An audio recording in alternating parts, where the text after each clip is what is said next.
In the world of Bug Fables, I use plenty of items in my playthroughs, but one item I wanted to use the entire game, the Mushroom Solid, never got its chance to finally be used. So I would now take you on that journey with the Mushroom Solid shortly after the fight with Spooter, because...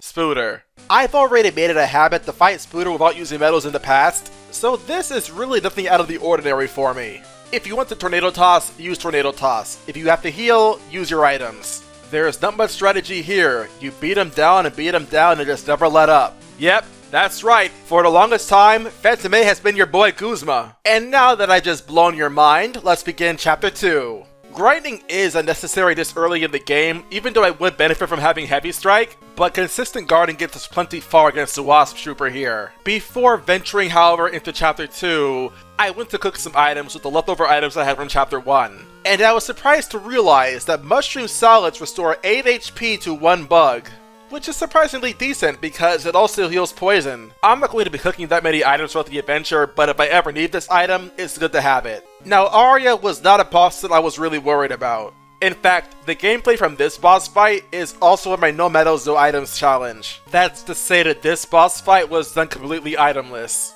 So, don't expect much in the terms of strategy. I wanted to try fighting Devourer 2 in Chapter 2, but it was not going to work. Without sufficient moves or stats, it's just not realistic to survive in this fight. So instead, my next boss fight was Zasp and Mothava, and this fight was one I felt no guilt taking full advantage of using items in. These two can be very obnoxious, between Zasp's ability to taunt, despite the fact that he never did it in this fight, and Mothava being able to either turn relay or revive Zasp whenever she needs to. But I have an ace up my sleeve, and they're called Numbnail Darts. Put that simp to sleep, and then Mothava just gets spun right round because of my Beamerang. Though Frigid Coffin also did help quite a bit here to get it the extra damage I needed to KO. And with Zasp all alone, it was just beating him down until he went down as well. Not too shabby. Not too shabby at all. I'd thank RNGesus, but I think Venus is already jealous of that. And her Guardian wants to bust me up, though it did a pretty bad job. I was trying to be very careful, but I ended up also doing this fight completely itemless all the same. Though I guess you can't say I was being that careful, I did have to fight a Venus Red as well in this fight, and that's no fun because these things can heal the Venus Guardian for like 6 HP. And I guess I just really hated these things because I ended up using my last bit of TP to use Frigid Coffin on the Venus Bud. It wasn't even overkill, it was just enough damage to KO. And this entire time, I knew I was in danger, right? I have only 3 HP left, and as you can see, Lee takes 3 damage from a single target attack from the Venus Guardian. But that's just it. She could have knocked out Kabu, but she didn't.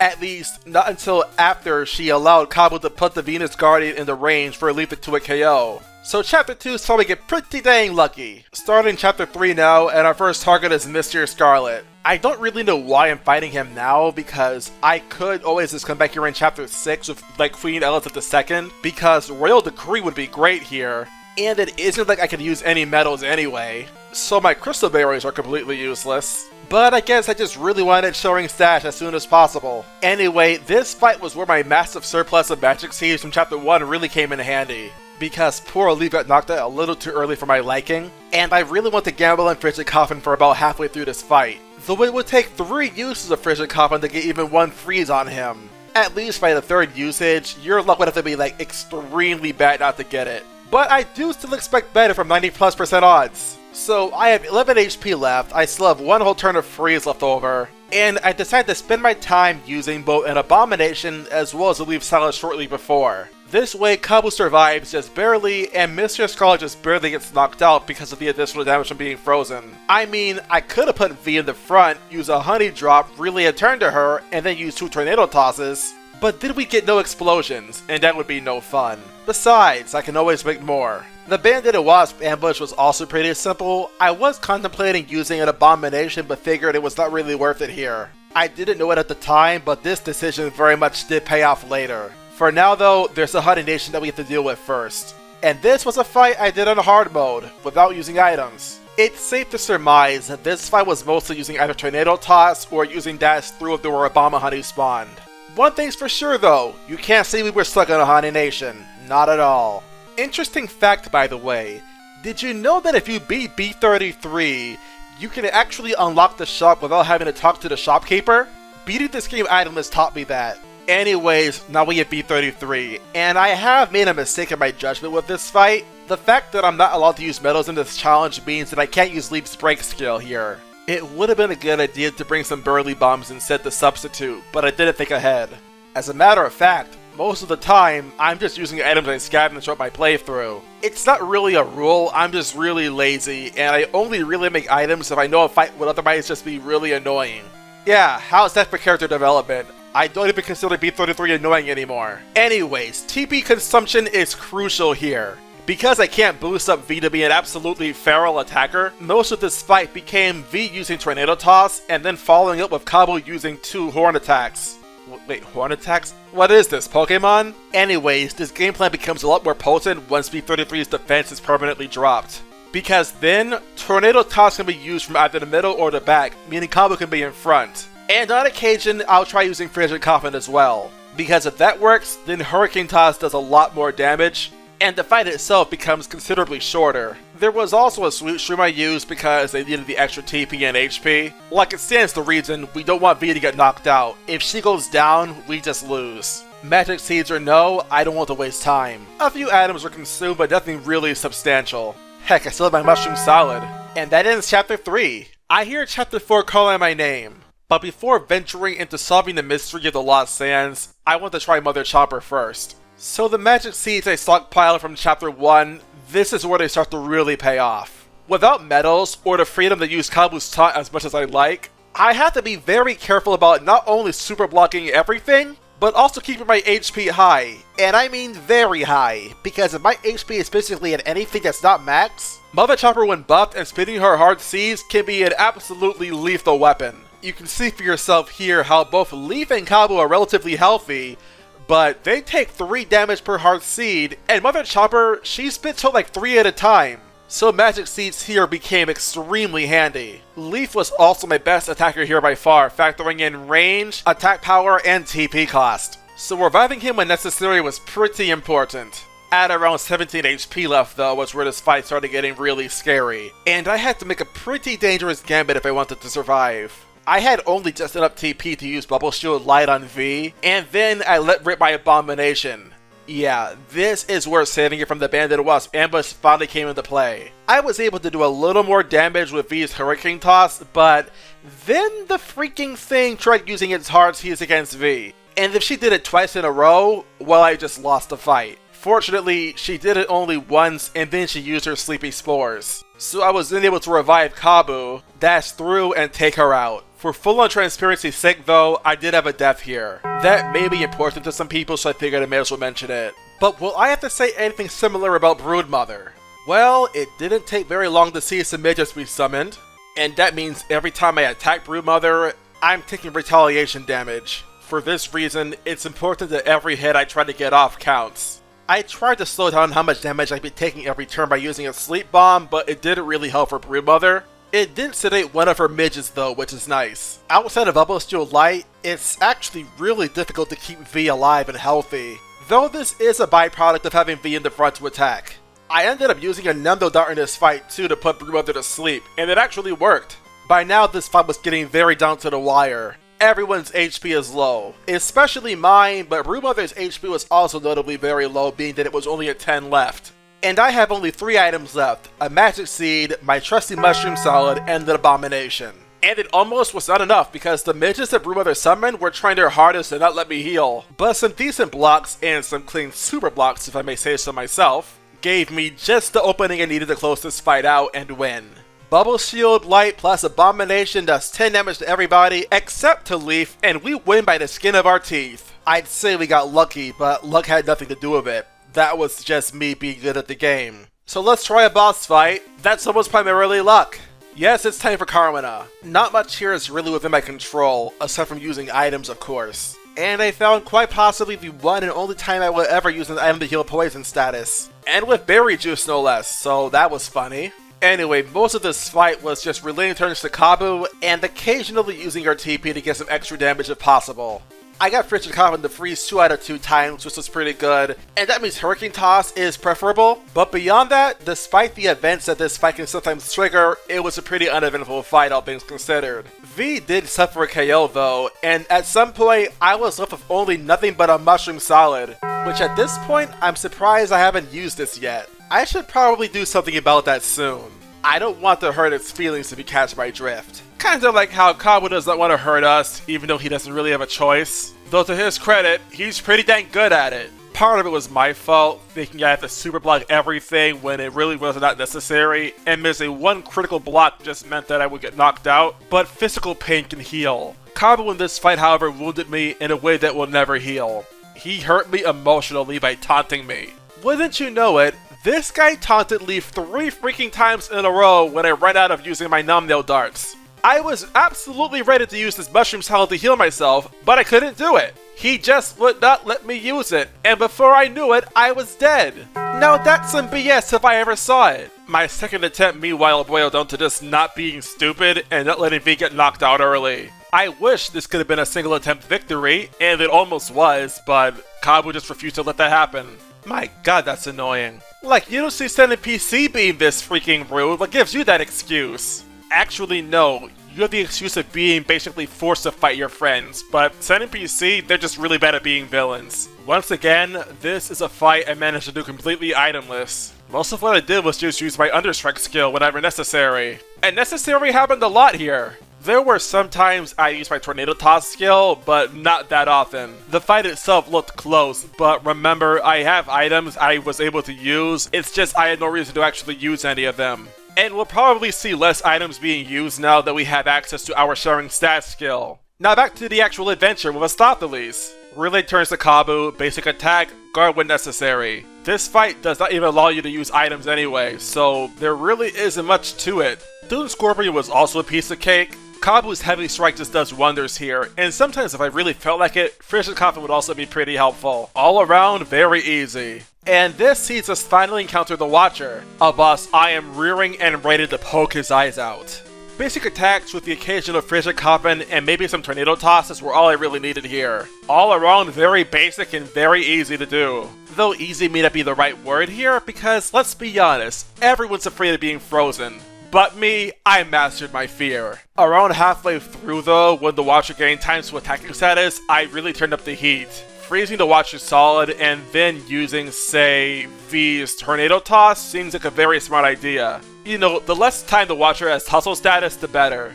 And that sees to it the end of Chapter 4. Chapter 5, by comparison, is pretty short, but there's a lot of bosses I want to try before we actually progress with the story. It's here I decide we say hello to Princess. And after preparing some spicy candies, we go out at Tidal Worm. The strategy here was simple. With Kabu in front, Understrike allows me to do 5 damage per turn.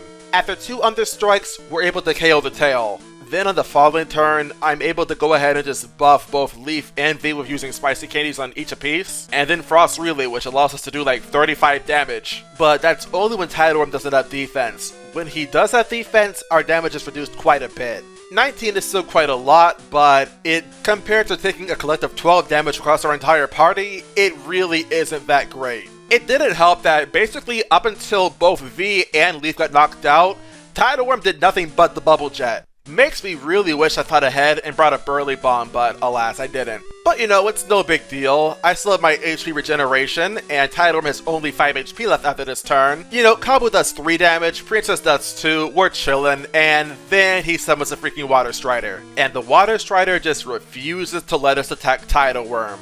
So this is really bad because I have no idea when I'll be able to attack Tidal Worm again, so I figured, now's the time we use the Mushroom Salad. It was either this or my 3 crunchy leaves, but obviously the Mushroom Salad is a much better item. And this year I'm convinced this item finally finished its journey. But then as I go to Tidal Worm and to try to beat him, I just can't. And the one time he goes for the bite against me, I miss the block altogether. So I'm just stalling with my crunchy leaves while Princess does her little chip damage to the Water Strider. But I just do not have the resources to survive. And by the time that the Water Strider finally lets me attack Tidal Worm, it's already too late. Kabu has only 2 HP left, and I just cannot survive no matter what I wanted to do anymore. Whether or not we see the Bubble Jet or the bite from Tidal Worm, it would do at least 2 damage, and same with the Water Strider. Even when super blocked, we take a minimum of 1 damage per attack from it. And that's how I lost my first attempt. And I thought the Mushroom Solid's journey would be over by now. The second attempt, however, went much better. Primarily because Tidal Worm only used the Bubble Jet like once the entire fight, and otherwise mostly just went for the Bite attack instead. I even still have my Mushroom Solid, and Princess gets her first KO this run. I afterwards obtained Ice Rain and tried fighting the Sealing King. Most of this fight was Ice Rain and Frost Relay. Otherwise, it was largely the same strategy as I was using against Tidal Worm. Though I also wanted the second phase to be as short as possible, so I actually ended up damaging Sealing King all the way up to 6 HP left on him before the second phase was actually triggered. And this boss really cooperated. Could have KO'd Leaf, but he didn't do it. No, I guess the Acorlings and the Sealing King himself thought that V was a bigger target. Kinda funny how that worked out. Not as funny as Moth though, because the way I played this fight, I kinda didn't really deserve to win. First off, the first few turns where Leaf was completely paralyzed with fear, I was playing really poorly. But how poorly? Well, as poorly as I would call playing poorly would mean anyway. Namely where I missed basically every block in the first few turns. But once I got my footing, we were in the driver's seat and we were flooring it. This time around, I thought ahead and brought a Burly Bomb in addition to some spicy candy. And this is great, not only because Moth has defense, but the spicy candies also help cancel out if anyone gets their attack power cut. I learned this in a previous challenge, I don't remember which one, but I think it was one where I could not use TP to fight. But if a bug has their attack power dropped, but they also have attack up status inflicted on them, like in this case, you see that Leaf has both +1 attack for 1 turn, but also -1 attack for 3 turns. The +1 attack takes priority. And so our Frost Relay is able to do some very heavy damage here all the same. Even given that, this fight was very close. We actually got pretty lucky all things considered, because Moth never summoned any kind of fungus to help fight alongside it. And I only managed to win because I had the ingredients for an abomination without actually making an abomination. Yeah, I used both a Spicy Bomb and the Bomb of Honey separately to win, leaving me with only one item left, which is, you guessed it, the freaking Mushroom Solid. Do you ever wonder what its dreams and ambitions really are? I'll tell you something, this Mushroom Solid is going places. Just not the place where it wants to go the most.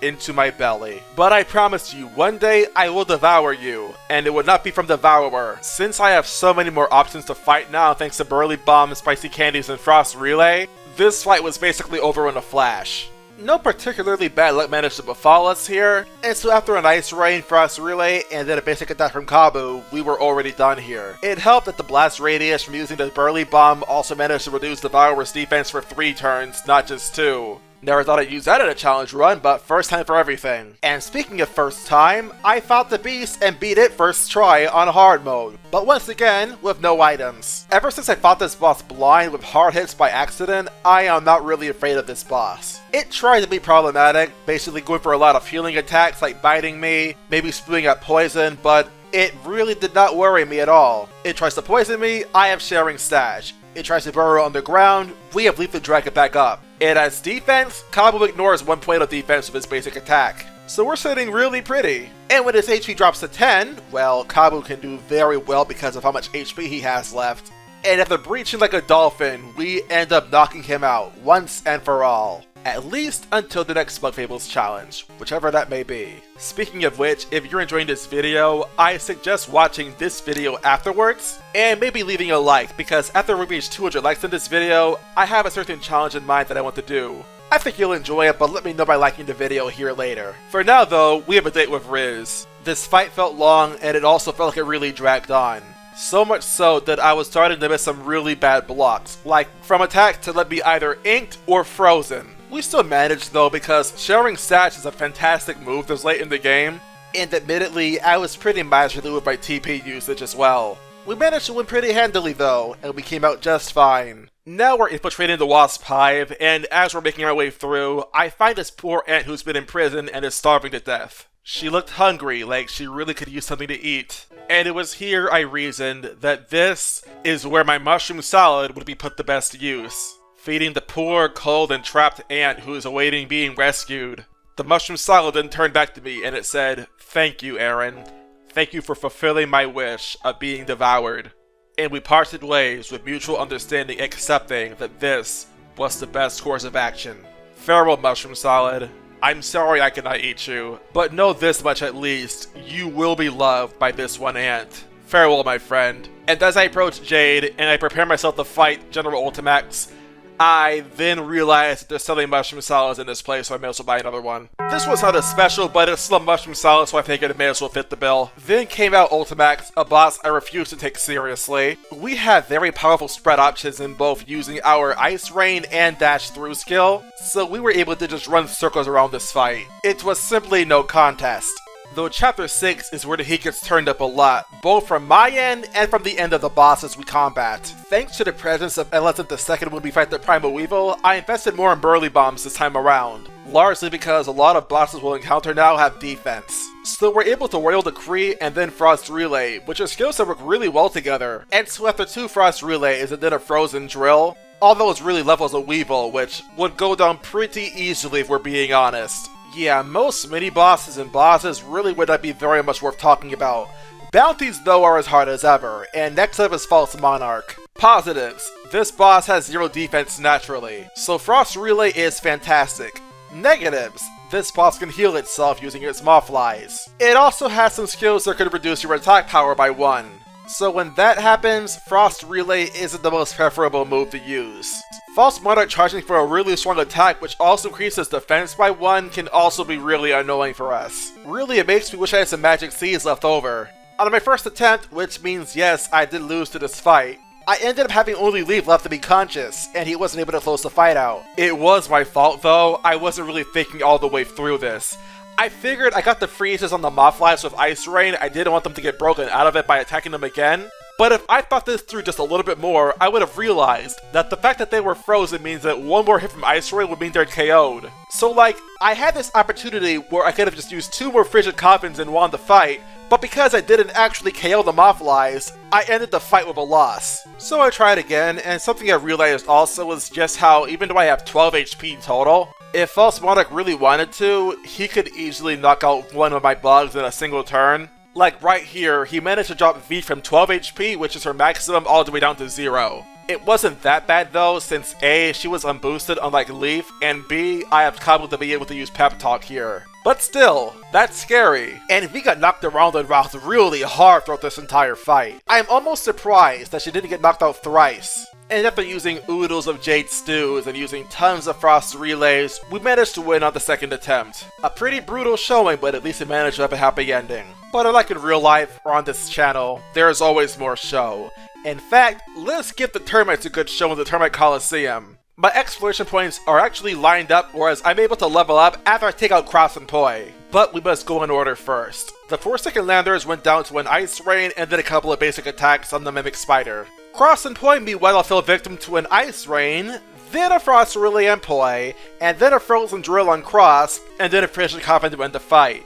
And we leveled up, leading us rather nicely to Mothava and Zasp. By now you know the drill. We have Frost Relay and Mothava has 0 defense. And it takes only 1 use of Frost Relay to take out more than half of her max HP. Zasp can then go full Simp mode, but it doesn't really matter anymore because I tried Frigid Coffin a couple of times on him and he gets frozen solid. 1 more Frost Relay and Mothava gets knocked out. And with nothing more but a really weak Zasp to fight since he doesn't get the permanent +1 attack power bonus from Mothava getting knocked out, we're just chillin', using Frozen Drills, maybe some basic attacks from Leaf because he's already in front. You know, by now my brain was really relaxed. Not as relaxed as my last challenge run through the same game where I did this without using medals or items, but at least this time around, I'm cognizant enough not to miss any extra commands unintentionally. So yeah, that was fun.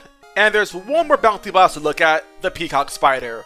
And somehow, she was the hardest bounty boss in the entire run. First things first, I learned. You can't throw a Burly Bomb at the Diving Spider, and expect to see Peacock Spider's defense be lowered as well. The blast radius just does not reach, and that's a freaking shame. With that out of the way, let's get into the actual fight itself. I consider this fight to be a classic example of the butterfly effect. Namely in how I start this fight can determine how the fight ends as well, or at least in this case, whether or not I win or I lose. My earlier attempts saw me try to conserve as much TP as possible, at least until a Diving Spider was summoned. So at first, I just focused on using Cobble to be my lead and using my basic attack with him. Then, I deployed my Burly Bomb on the Peacock Spider, which for some reason can hit the Diving Spider, not like it really matters, it has 0 defense. And I start going for my tried and true strategy of using Frost Relay repeatedly. And it was working pretty well, up until Leaf got knocked out. My focus was entirely on survival. I wanted to try using an abomination here, but I couldn't really find a good opening to do it. So I reasoned, this is where I will finally use my mushroom salad. Though it turned out to be pretty wishful thinking because we were still not in any way, shape, or form going to win this fight. Heck, after this turn, I took so much damage that even if I did have a mushroom salad left over, it wouldn't heal enough. So I decided to then go out on my own terms. We tried this fight again, but once again, both V and Leaf were not able to survive the entire time. Except this time, I was also fresh out of TP, so I could not even use Pep Talk.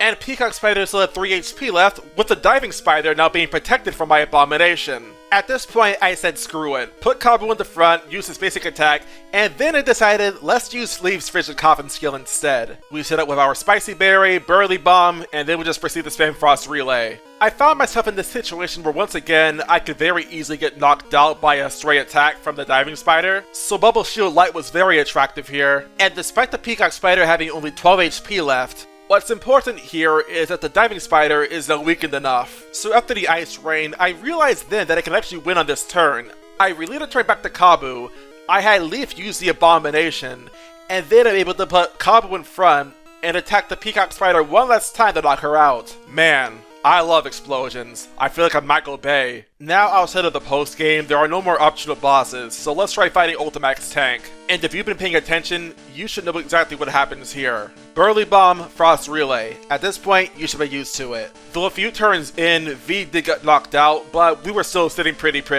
We can instead just use Frozen Drill now to finish the tank off, which worked out pretty well because I really was not planning on using any more Burly Bombs anyway. And the fight now is just 2-on-1 with Ultimax being faced down by both Leaf and Kabu. So after a few more brief turns of constantly beating him down, which to him must be absolutely traumatic, he falls, it's frozen, and we finish Chapter 6, leaving us only one more chapter, Chapter 7. Not much to really do here, just fighting the Deadlander ambush and then the fire constructs after that. Both fights were extremely easy thanks to having both Royal Decree and Ice Rain and Frozen Drill, so there's nothing to really talk about here. Oh yeah, Mackie was helpful here too. In the case of the fire constructs, they didn't even get to attack, so we got to the Wasp King pretty dang fast. The Wasp King, meanwhile, was also pretty dang wimpy. The fact that he has over 100 HP doesn't really matter because he has 0 defense. Something he tried to mitigate using some Burly chips, but it didn't really amount to enough. If I can't use Frost Relay, instead I'm going to use Frozen Drill. I kinda wish I had Princess for this fight. I mean, I didn't really need her, but I do like having her around. I also wish I got more items, but I didn't think that far ahead, unfortunately. But hey, maybe this Mushroom Salad will finally see the light of day. Not like the poor Everlasting Sapling, which kinda wilted over time. But before being eaten, and after I beat the tar out of the Everlasting King. Do you know what's funny about this fight, though? Not the fact that I still did not use my freaking Mushroom Salad, so it's a good thing I gave it to the ant in the Wasp Kingdom when we were there. It's the fact that I did not use any items in this fight. Not in the previous fight, nor in this one. Which makes you wonder, could I have beaten this entire game using no medals or no items? Likely, right? But I just didn't want to do that because without items, this game would not be nearly as fun. And I enjoy being able to bully bosses using my Frost Relay shenanigans. But yeah, as far as the Everlasting King, I just had Kabu keep relaying his turns to Leaf, and they just attacked, and attacked, and attacked, and that's really all there is to it. Rather fortunate that not even one time did the Everlasting King use a Pyro Spiral attack against us. But you know me, I can't really complain. No, I cannot. Not at all. He went easy on me, so I guess that's how the cookie crumbles. And that about wraps it all up. There is also Team Mackie and Team Slacker, but before we go to those two fights, if you enjoyed watching this video, consider making a donation, either through Super Thanks or becoming a channel member. I have some perks for the latter, like for example early access to new challenge videos, but by no means feel obligated to donate any money. Whatever you donate goes into my bank account, and I'm going to keep doing what I already do. I could say that it helps support the channel and that it allows me to keep making these types of videos, but I would still be doing this even if I was not getting any donations, so heck, do whatever you want. Anyway, Team Mackie was easy. I gave both of my Super Peppers to Kabu using Patton's help, mostly spammed Understrike, and eventually managed to win, though Yin was unharmed. Meanwhile, I almost won against Team Slacker, but I missed a few too many Understrikes, and I only tried to fight one time because I don't really care enough. Stratos kept reviving Delilah, I didn't have any good items to restore TP or HP, and once again, I tried using my Mushroom Salad, and I lost before I could actually win and actually save the Mushroom Salad being consumed, so I got regurgitated. Oh well, good enough for me. And now, if you please,